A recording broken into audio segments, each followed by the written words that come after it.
আন্তর্জাতিক শ্রমিক দিবস উপলক্ষে বিএনপির শ্রমিক সংগঠন জাতীয়তাবাদী শ্রমিক দলও কার্যত দেশব্যাপী জেগে উঠেছে। ৭ জানুয়ারি ডামি নির্বাচনের পর বিএনপি কতটা গতিশীল, কতটা হতাশ, বিএনপি কতটা ঘুরে দাঁড়াতে পারবে, এ নিয়ে নানান প্রশ্ন, নানান আলোচনা।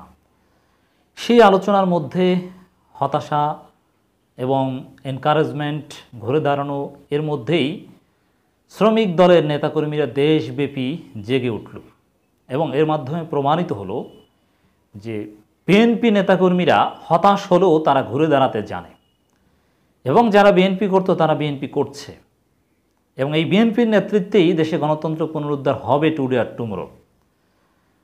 সারা বাংলাদেশে জেলা পর্যায়ে, মহানগর পর্যায়ে, রাজধানী থেকে শুরু করে প্রত্যন্ত অঞ্চলে, পৌরসভা, উপজেলা, সর্বত্র শ্রমিক দলের ব্যানারে কোথাও র্যালি, কোথাও র্যালিও সমাবেশ, কোথাও শ্রমিক দলের উদ্যোগে এই তীব্র গরমে শ্রমিকদের পাশে দাঁড়ানো, তাদেরকে পানি খাওয়ানো, শরবত খাওয়ানো, কোথাও তরমুজও দিচ্ছে।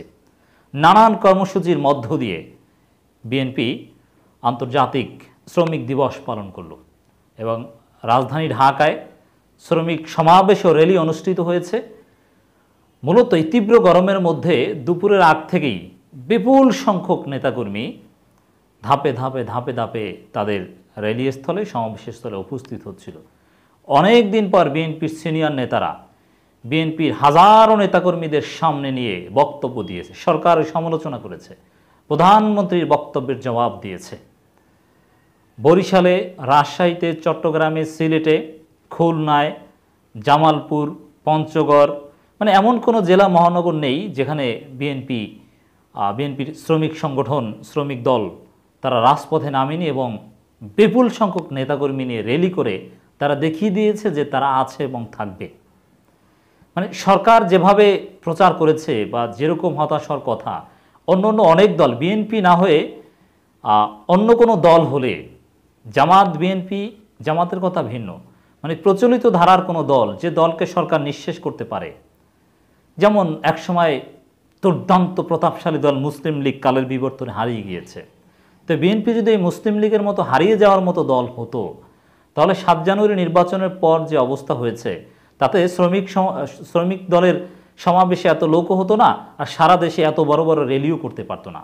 হতাশায় অনেকে রাজনীতি ছেড়ে দিয়ে নিঃসুপ থেকে কোনো রকম ব্যবসা বাণিজ্য করে চলতে পারলে হতো, এরকম একটা ভাব দেখা যেত। কিন্তু না, রাজনীতিতে সক্রিয়, অনড়। দিন যত যাচ্ছে বিএনপির বিভিন্ন অঙ্গ সহযোগী সংগঠন আরও বেশি ঘুরে দাঁড়াচ্ছে, প্রতিনিয়ত রাজপথে কোনো না কোনো কর্মসূচিতে আছে, সরকারকে বার্তা দিতে সক্ষম হচ্ছে এবং সরকারও চাপ ফিল করছে, বিশেষ করে উপজেলা নির্বাচন বর্জন করায়।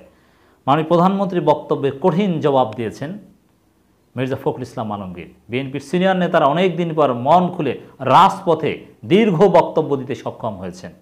গরম বিএনপিকে আটকে রাখতে পারেনি। অবশ্য আজকে আওয়ামী লীগের লোকজনও রাজপথে নেমেছিল। আওয়ামী লীগ কোনো শ্রমিক বান্ধব দল নয়, শ্রমিক নির্যাতনকারী দল।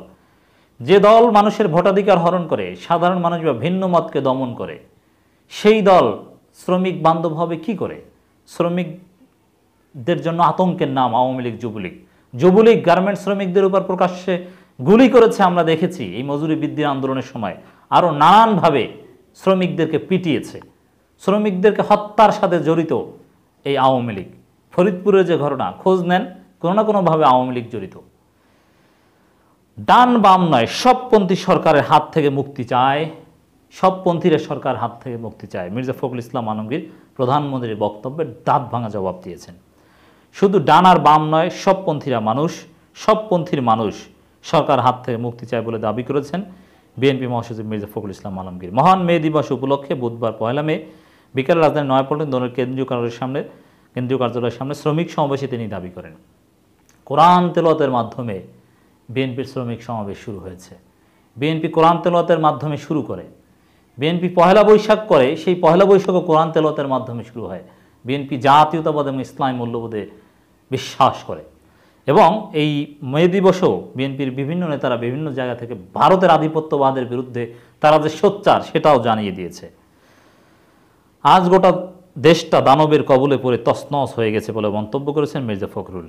তিনি বলেন, বুঝেও না বুঝার ভান করছে সরকার, শুধু ডান বাম নয় সব পন্থীর মানুষ সরকার হাত থেকে মুছে। এটা ঠিক যে আসলে সরকার জানে যে জনগণ তাদেরকে চায় না, সরকার জানে জনগণ তাদের উপর কতটা ক্ষিপ্ত, বুঝেও না বুঝার ভান করছে।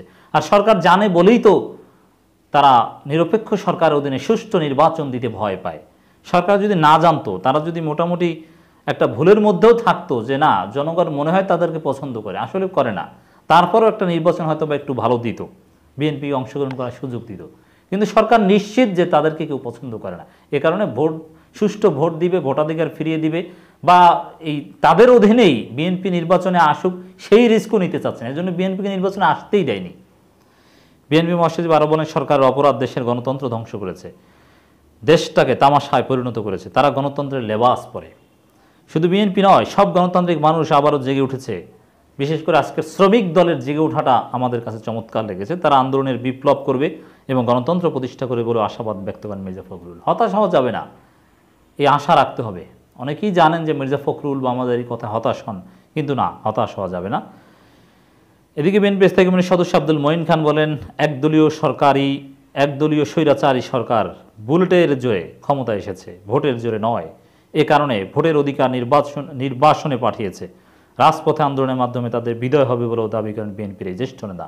শ্রমিক দল, যুব দল, ছাত্র দল এদেরকেই জেগে উঠতে হবে, বিএনপি থাকবে তাদের পেছনে। শ্রমিক ছাত্র এরাই হচ্ছে পৃথিবীর ইতিহাস বিশ্লেষণ করলে দেখা যায় আন্দোলনের মূল শক্তি, সফলতার মূল নায়ক শ্রমিকরা এবং ছাত্ররা।